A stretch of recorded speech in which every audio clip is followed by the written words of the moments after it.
بسم اللہ الرحمن الرحیم۔ آج ہم مخارج کا سبق لیں گے۔ مخارج، یہ حرف نتیہ ہے۔ تو، دال، تا۔ جب زبان کا سرہ یعنی زبان کی نوک اوپر کے دو دانتوں یعنی ثنایا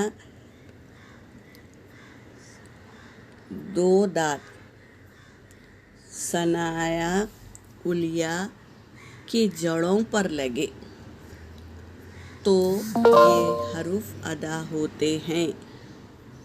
فرق اتنا ہے کہ تو پر یعنی موٹا پڑھا جاتا ہے اور دال اور تا باریک ہے۔ اب ہم اس کے مخرج جانیں گے۔ ہم سبق پڑھ لیے تھے، مخرج جاننے کا طریقہ پڑھے تھے، تو ہم آج اسی کو اپلائی کریں گے۔ تو کا مخرج جاننا ہے تو ہم تو پر سکون لگا دیں گے اور اس کے پہلے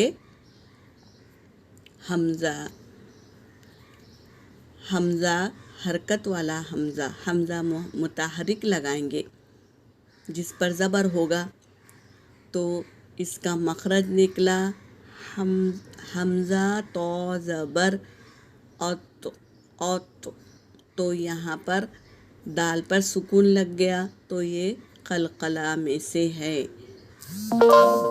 اور جب ہم حمزہ متحرک دال پر لگائیں گے تو اد، یہ بھی قلقلہ ہے، قلقلہ حرف میں سے ہے، تو اور دال میں قلقلہ ہوگا۔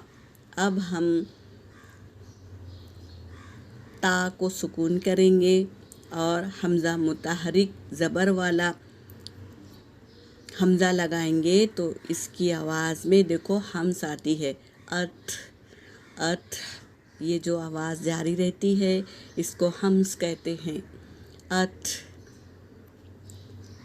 تو ہم کو معلوم ہو گیا کہ تو پر ہے، دال باریک ہے اور تا بھی باریک ہے۔ اب ہم حرف الصفریہ پڑھیں گے۔ اس میں بھی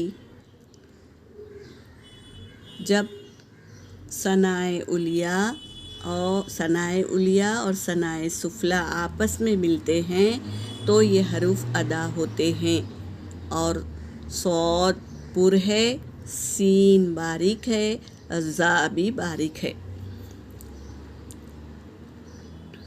تو یہ تینوں حروف میں سیٹی آتی ہے، جس طرح ہم صاد یہ حرف مستعلیہ میں سے ہے تو اس کو پر پڑھیں گے، اور سین اس میں بھی سیٹی، زا اس میں بھی سیٹی جیسا ساؤنڈ آتا ہے، تو یہ تینوں سیٹی والے حروف ہے۔ فرق اتنا ہے کہ صاد موٹا یعنی پر پڑھا جائے گا، سین اور زا باریک ہے۔ یہ حروف الصفریہ ہے۔ یہاں پر میرا مخرج کا قاعدہ ہو گیا۔ وآخر الدعوانا ان الحمد للہ